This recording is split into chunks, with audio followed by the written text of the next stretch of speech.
रे जिस माँ ने तेरे जन्म दिया, आज उसे ते तू मुंह मोड़गी।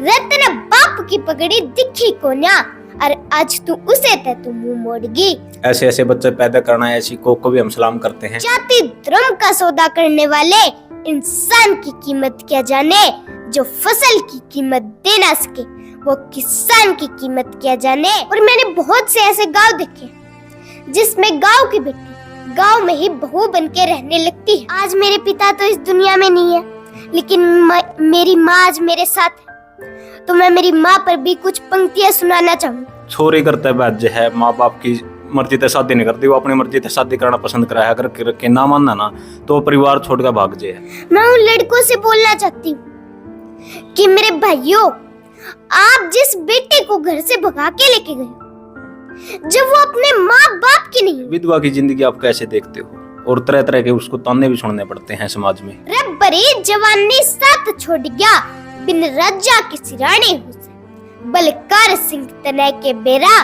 के यह एक विधवा की कहानी से। जो अच्छी अच्छी जैसे आप बातें कर रहे हैं ना, बढ़िया बढ़िया बात आप करने लग रहे हो, बढ़िया बातें मैं करने लग रहा हूँ, इनको कोई लाइक शेयर नहीं करता। जो फूटता है कोई अभद्र भाषा है या कोई ऐसी वीडियो है ना जिसको परिवार में बैठ के देख नहीं सकते, उनमें मिलियन मिलियन व्यू आते हैं। उस फूटता को लेकर क्या कहना चाहोगे आप? कि उस पिता के तो कपड़े फट गए बेटी को नए कपड़े पहनाने में, और बेटी के कपड़े फट गए इंस्टाग्राम पर रील बनाने में। ये पता चल जाता ना भाई कोख में बेटी है, या बेटी को पैदा होने के बाद भी झाड़ियों में फेंक देते हैं, कोई नाली में पड़ी मिलती है, कोई कहीं पड़ी मिलती है। उन माँ बाप को क्या कहना चाहोगे? इस समाज से न जाने कब बेटा बेटी के भेदभाव की बुराई मिटेगी, और न जाने कब तक बेटियां सिर्फ रसोई में ही घुटेगी। बहुत से ऐसे भी हैं जिन्होंने दहेज प्रथा को खत्म करने का काम किया है, शादी में जो मिलता है उसको वापस भी लौटा देते हैं। बहुत से लोग ऐसे भी हैं।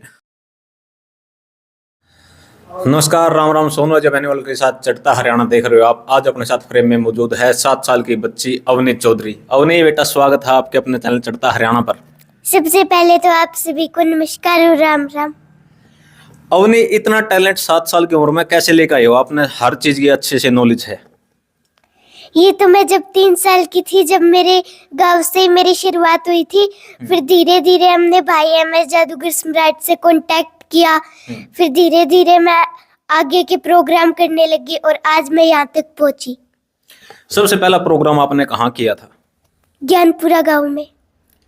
किस चीज का प्रोग्राम था वो भाई MS जादूगर सम्राट का था। पहले उन्होंने ज्ञानपुरा गांव में मुझे बुलाया था। उस टाइम कितने साल के थे आप? उस टाइम मैं थी 6 साल की। 6 साल की थी। जब पहली बार स्टेज पर गई, थोड़ा बच्चा नर्वस होता है, ऐसा था आप में? हाँ, पहले तो था, लेकिन अब नहीं है। अब नहीं है, अब पूरा कॉन्फिडेंस है। हाँ। अच्छा, एक बात होता अब नहीं, आपने सारी चीजों के बारे में बढ़िया तरीका पढ़ रखा है। जो किसान की आज के टाइम में दुर्गति है ना, क्या कारण मानते हो किसान की दुर्गति के? क्योंकि किसान बिना अन्न नहीं आएगा, अगर अन्न नहीं आएगा तो फिर पेट नहीं पड़ेगा। लोग कहते हैं कि बेटी को मार डालोगे तो बहू कहाँ से लाओगे। जरा सोचो कि किसान को मार डालोगे तो रोटी कहाँ से लाओगे, तो रोटी कहाँ से लाओगे। मर रहा है सीमा पर जवान और खेतों में किसान।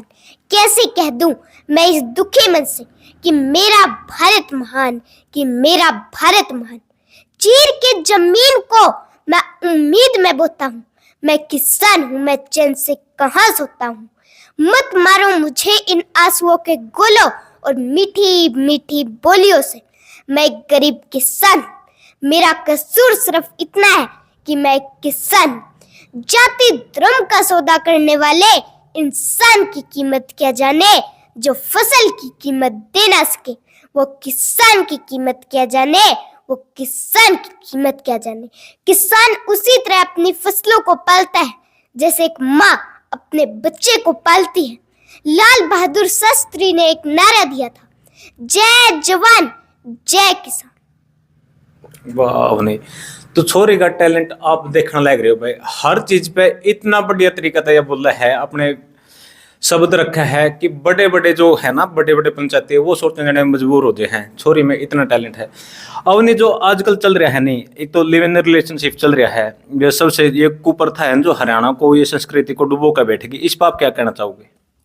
पहले हमारा समाज था जो बहुत ही सुंदर था, लेकिन अब हमारे समाज में कुछ ऐसे कानून आ चुके हैं जिससे हमारे बच्चे, हमारे बहन भाई हमसे दूर हो रहे हैं। लिव इन रिलेशनशिप, अब मेन मुद्दे पर आ जाते हैं। लिव इन रिलेशनशिप, जिसका नाम लेते हुए भी मुझको शर्म आ रही है। कहते हैं ना कि हमारा कानून अंधा है, हमारी कानून की आंखों पर पट्टी बंधी हुई है। तो सच में ही हमारा कानून अंधा है, हमारे कानून की आंखों पर पट्टी बंधी हुई है। मैं उन बहनों से बोलना चाहती हूँ जो अपने माँ बाप को छोड़कर किसी और गैर मर्द के साथ रहने लगती है। और मैंने बहुत से ऐसे गांव देखे हैं जिसमें गांव की बेटी गांव में ही बहू बन के रहने लगती है। तो मैं उन तक अपनी आवाज पहुंचाना चाहती हूँ। रगर का ऊपर कहना तू उसके साथ तू दौड़गी, तेरा भैया का था नाम शिखर में, तू मट्टी के माँ तू रोड़गी। रे जिस माँ ने तेरे जन्म दिया आज उसे ते तू मुंह मोड़गी। रे तेरे बाप की पगड़ी दिखी कोन्या और आज तू उसे ते तू मुंह मोड़गी। रे आज बाप की पगड़ी तने दिखी कोन्या, आज तू उसकी चुंदड़ी तू ओढ़गी। रे तू माँ बाप ने इसा करके छोड़गी, ना वे जी सकते ना मर सकते। रे गम में कुकर निकलेगे जद गरते बारे कदम ना रख सकते। रे तू माँ बाप ने इसा करके छोड़गी। रे आज सबके गात कम बेगी, तने कर दिया सारा कुडुम्बा तैस नस। रे तने इसी मार माड़ी। रे गरका की आत्मा रोवे लड्डो, तेरे सर पे पाप की पंड देख ले। अवनी चौधरी कह रही है बेबे, सुख तू भी ना पाओगी, पूरी दुनिया में आंड लिए सुख तू भी ना पावेगी। वाह अवनी चौधरी, सही में अवनी चौधरी है। अवनी उन तो और बताते जो है ना आजकल ज्यादा चल रहा है, 10-12 साल तक आया है। छोरी करते बैठ जो है माँ बाप की मर्जी से शादी नहीं करती, वो अपनी मर्जी से शादी करना पसंद करा है। अगर के ना मानना ना तो परिवार छोड़कर भाग जे है। कई सी मेरी ऐसी बहनें हैं, ऐसी बेटियां हैं जो सोशल मीडिया पर वीडियो बना के वायरल करती है कि मैं अपनी मर्जी से मेरा घर छोड़ के आई हूँ, मैं अपने घर से कुछ भी कीमती सामान नहीं लेके आई।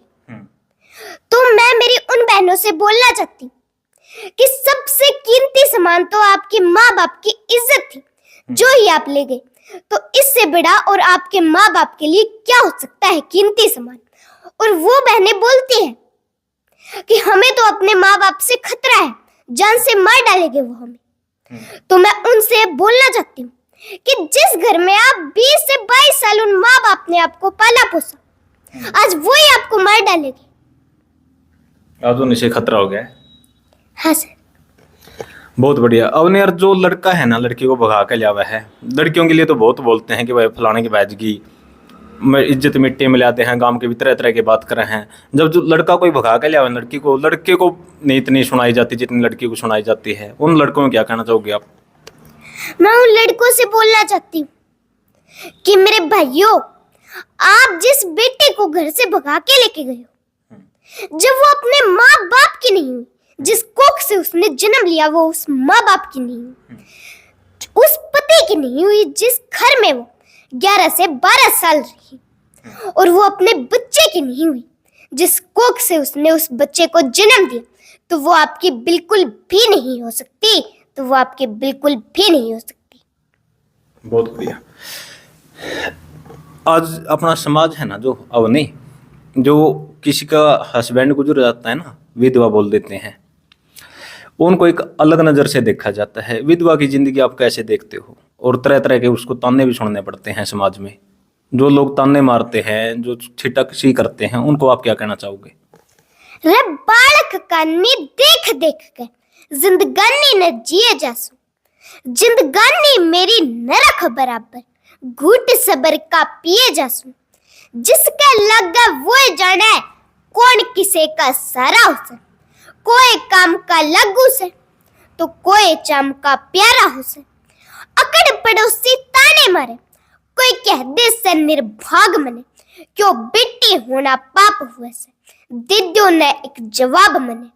रब्बरी जवानी साथ छोड़ गया, बिन राजा की सिरानी हो से, बलकार सिंह तने के बेरा के या एक विधवा की कहानी से, के या एक विधवा की कहानी से। वाह, नितिन तो सोचना मजबूर कर दे है तेरे पाके के पूछा के ना पूछा, हर बात का इतना बढ़िया तरीका से जवाब देवे है। ये बता, समाज में है ना कन्या भ्रूण हत्या बहुत ज्यादा होती है, जबकि बेटों की कोई भ्रूण हत्या नहीं होती। जब ये पता चल जाता है ना भाई कोख में बेटी है, या बेटी को पैदा होने के बाद भी झाड़ियों में फेंक देते हैं, कोई नाली में पड़ी मिलती है, कोई कहीं पड़ी मिलती है, उन माँ बाप को क्या कहना चाहोगे आप? मैं उनसे बोलना चाहती हूँ कि बुद्ध विवेक आनंद शिवाजी आज सभी हैरत में है। सोने की चिड़िया कहलाया करते, फिर आज क्यों गैरत में है। ये भारत पावन भूमि रही है, सब इसका गुण गाते हैं। इस धरती का वंदन करने यहाँ विदेशी भी आते हैं। सेल्यूकस ने बेटी देकर इसका मान बढ़ाया था। मदर टेरेसा ने माँ का दर्जा देकर इसका मान बढ़ाया था। फिर क्यों मेरी इस धरती से अनजानी चीखें आती हैं? फिर क्यों रोज नन्ही सी कलियों को पैरों से कुचल दी जाती है? कभी पत्थर मुंह में ठूस देते हैं, तो कभी तेजाब से मुझे जलाते हैं। जो फेसबुक पे चल रही है ना आजकल, फूडता सबसे ज्यादा चल रही है। जो अच्छी अच्छी जैसे आप बातें कर रहे हैं ना, बढ़िया बढ़िया बात आप करने लग रहे हो, बढ़िया बातें मैं करने लग रहा हूँ, इनको कोई लाइक शेयर नहीं करता। जो फूडता है, कोई अभद्र भाषा है या कोई ऐसी वीडियो है ना जिसको परिवार में बैठ के देख नहीं सकते, उनमें मिलियन मिलियन व्यू आते हैं। उस फूडता को लेकर क्या कहना चाहोगे आप? मैं उस फूडता को लेकर कहना चाहूंगी कि जो बहनें मेरी गंदी गंदी रील बनाकर फॉलोवर बढ़ाती हैं, तो मैं उन बहनों से बोलना चाहती हूँ कि अगर आपको फॉलोवर ही बढ़ाने हैं तो आप अच्छे काम कर कर बढ़ाइए, आप पूरे कपड़े पहनकर बनाइए। और सबसे पहले तो मैं उनके माता पिता से बोलना चाहती हूँ कि उस पिता के तो कपड़े फट गए बेटी को नए कपड़े पहनाने में, और बेटी के कपड़े फट गए इंस्टाग्राम पर रील बनाने में, इंस्टाग्राम पर रील बनाने में। जैसे नारी शक्ति ने ना हमेशा इस देश का झंडा मान सम्मान ऊंचा किया है। जैसे किरण बेदी जी हैं, कल्पना चावला जी है जो चांद तक पहुंची है, ऐसी नारी भी इस देश में हुई है। उनको लेकर आप क्या कहना चाहोगे नारी शक्ति के सम्मान में?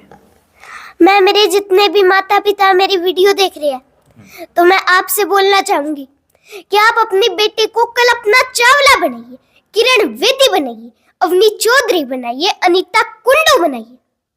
आखिर कब तक यूं ही अपनी इज्जत लुटाएगी बेटियां? आखिर कब तक रावण के सामने यूं ही गिड़गिड़ाएगी बेटियां? जब ये चूड़ियों वाले हाथ जब मजबूत होंगे, तो रावण की लंका खुद ही जलाएगी बेटियां। इस समाज से न जाने कब बेटा बेटी के भेदभाव की बुराई मिटेगी, और न जाने कब तक बेटियां सिर्फ रसोई में ही घुटेगी, और न जाने कब तक हर युग में सीता को अग्नि परीक्षा देनी पड़ेगी, और न जाने कब तक द्रौपदी की इज्जत यूं ही लुटेगी। अगर बेटियां नहीं होगी तो यह संसार नहीं होगा, फिर माँ बहन बेटी पत्नी का किरदार नहीं होगा। वास्तव में मेरा देश तरक्की तब करेगा जब किसी भी बहन बेटी का बलात्कार नहीं होगा, बलात्कार नहीं होगा। अब ने जैसे सर्दियों का टाइम आ गया और सर्दियों में शादियां ज्यादातर होती हैं, और शादियों में एक प्रथा है अपना दहेज मांग के लिए जाता है। बहुत से परिवार ऐसे हैं आज भी, लेकिन बहुत से ऐसे भी हैं जिन्होंने दहेज प्रथा को खत्म करने का काम किया है। शादी में जो मिलता है उसको वापस भी लौटा देते हैं। बहुत से लोग ऐसे भी हैं, और बहुत से लोग ऐसे हैं वो बड़ी बड़ी डिमांड करते हैं। बारात आने के बावजूद भी डिमांड रख देते हैं कि भाई बारात लेके तब चलेंगे जब आप ये गाड़ी दोगे, या इतने तोड़े सोना दोगे, या ये चीज दोगे, ये मांग हमारी पूरी करोगे। उन दहेज के लोभियों को आप क्या कहना चाहोगे? पहले दहेज प्रथा एक उपहार था। राजा महाराजा की बेटियों की जब शादी होती थी तो वो उन्हें दहेज के रूप में एक उपहार देते थे। लेकिन धीरे धीरे अब ये प्रथा कुप्रथा बन गई।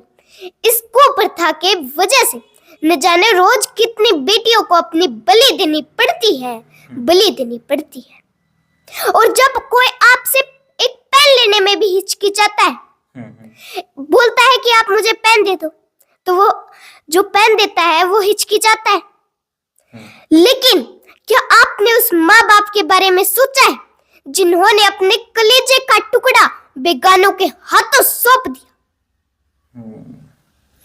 एक बच्चे को पालने में है ना एक माँ की कितनी भूमिका रहती है। माँ के प्यार को, माँ के त्याग को आप कैसे देखते हो?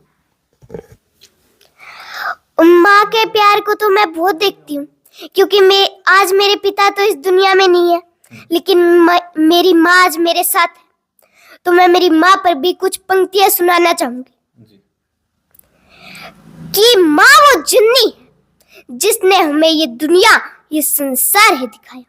9 महीने हमें पेट में रखा, फिर आंचल में पाला, खुद भूखी प्यासी रहकर हमें खाना खिलाया, खुद गीले में सोकर हमें सूखे में सुलाया, धूप में खुद जलती रही और हमें आंचल में सुलाया। माँ वो जननी है जिसने हमें ये दुनिया, ये संसार है दिखाया, ये संसार है दिखाया। पिता का होना कितना जरूरी है जिंदगी में? आपने बताया कि भाई आपके पिता नहीं है, कितनी कमियां महसूस होती हैं आपको? पिता की मौजूदगी उस सूरज की तरह होती है। सूरज गर्म जरूर होता है, लेकिन ना हो तो अंधेरा छा जाता है। वही अंधेरा आज मेरे जीवन में छाया हुआ है। आप तो बड़े भाग्यशाली हो जो आपके सर पर एक पिता का हाथ है, एक पिता का हाथ है। पिता उस नीम के पेड़ की तरह होता है, भले ही वो कड़वा हो, लेकिन छाया हमेशा ठंडी देता है, लेकिन छाया हमेशा ठंडी देता है। हरियाणा को पीछे धकेलने में है ना अपनी पाखंड का एक बड़ा रोल है। अब आज भी लोग फूक झाड़ा वालों के चक्करों में पड़े रहते हैं, अपनी पूरी संपत्ति उनके कदमों में लुटा देते हैं और उनको रत्ती भर भी आराम नहीं होता। वो सोचते हैं कि भाई जो पाखंडवाद फैलाते हैं जो लोग, उनके पास पता नहीं क्या है, भगवान से उनकी सीधी बातें होती हैं। लोगों के मन में आज भी ऐसे सोच विचार हैं, तो उनको क्या कहना चाहोगे आप? तो मैं उनसे अपनी एक बात पहुंचाना चाहती हूँ कि अभी कुछ दिन पहले ही एक पाखंडी बोलता है कि मैं भगवान से बात करता हूँ, और उन्हीं की संगत पे जब टीन शेड गिर जाता है तो वो पाखंडी बाबा कहाँ था, और उनमें से एक आदमी की मौत भी हो जाती है। तो मैं उस पाखंडी से पूछना चाहती हूँ कि तब वो पाखंडी बाबा कहाँ था, और जब अहमदाबाद प्लेन क्रैश हुआ था क्यों नहीं बताया उन पाखंडियों ने? तब कहाँ चली जाती है उनकी शक्तियाँ हैं? हाँ जी भैया। अब उन्हें एक बात और बता, जो बच्चे हैं ना पढ़ने में इंटरेस्ट नहीं लेते, स्कूल में तो डेली जाते हैं, आपकी उम्र के हैं, लेकिन पढ़ने में इंटरेस्ट नहीं लेते, तो उनका इंटरेस्ट कैसे बन सकता है पढ़ाई में? या माँ बाप तो पूरा जोर लगाते हैं कि भाई हमारा बच्चा पढ़े, हमारा बच्चा पढ़े, और लेकिन वो आप जितने योग्य नहीं होते। सभी बच्चों में अलग अलग टैलेंट होते हैं। किसी में स्पोर्ट्स का टैलेंट हो, जरूरी नहीं कि पढ़ाई का ही, स्पीच का ही टैलेंट हो किसी में। जैसे कि अनीता कुंडू, उनमें भी अलग अलग टैलेंट थे। तो बच्चे में अलग अलग टैलेंट हो सकते हैं। तो मैं उन माँ बाप से बोलना चाहती हूँ कि आप अपने बच्चे को सिर्फ पढ़ाई में ही फोकस मत करवाइए। जो टैलेंट आपके बच्चे में है आप वो ही करवाइए आपके बच्चे को। अवनी चौधरी में कौन से टैलेंट है? अवनी चौधरी में तो सभी टैलेंट है, ड्राइंग का भी है, पढ़ाई का भी है, स्पीच का भी है, और रूठने का भी है। हाँ। है रूठने का? किस चीज का? रूठ भी जाते हो ना? रूठते क्यों, चलिए बताओ। कई बार हो जाता है। क्यों हो जाता है? आप तो इतने समझदार हो, इतनी बड़ी बड़ी बातें करते हो आप। मुझे आईपीएस बनना है, तो ऐसे तो बहुत टक्कर में आएगी। अच्छा, एटीट्यूड तो होना जरूरी है। Yes, very good. तो ये थी अवनी चौधरी, 7 साल की बच्ची है, और 7 साल की बच्ची के है पूरा ज्ञान का सागर है। ऐसी कोई चीज नहीं है जिसको अवनी चौधरी को पूरा ज्ञान ना हो। कौन सी क्लास में पढ़ा है और बता दे एक बार? थर्ड में पढ़ा है। बहुत बढ़िया भाई, 3rd क्लास की स्टूडेंट है भैया। हरियाणा में बहुत से कम ऐसे बालक हैं जो 3rd क्लास में इतना टैलेंट रखा है। वास्तव में काबिल तारीफ है भाई। जिस माता ने इसको जन्म दिया है वो अभी मतलब कि भगवान से कम नहीं है। ऐसे ऐसे बच्चे पैदा करना है, ऐसी को भी हम सलाम करते हैं। तो जुड़े रहे ग्रामीण अंचल की बुलंद आवाज़ चढ़ता हरियाणा के साथ। वीडियो में ज़्यादा से ज़्यादा शेयर कर दियो भाई, और अच्छी चीज़ें ना जरूर शेयर करे करो भाई। जो ऐसी चीज़ है ना उन पर भी आएंगे 500, 1000, 2000, और जो फूटता है वो मिलियनों में चली जाती है।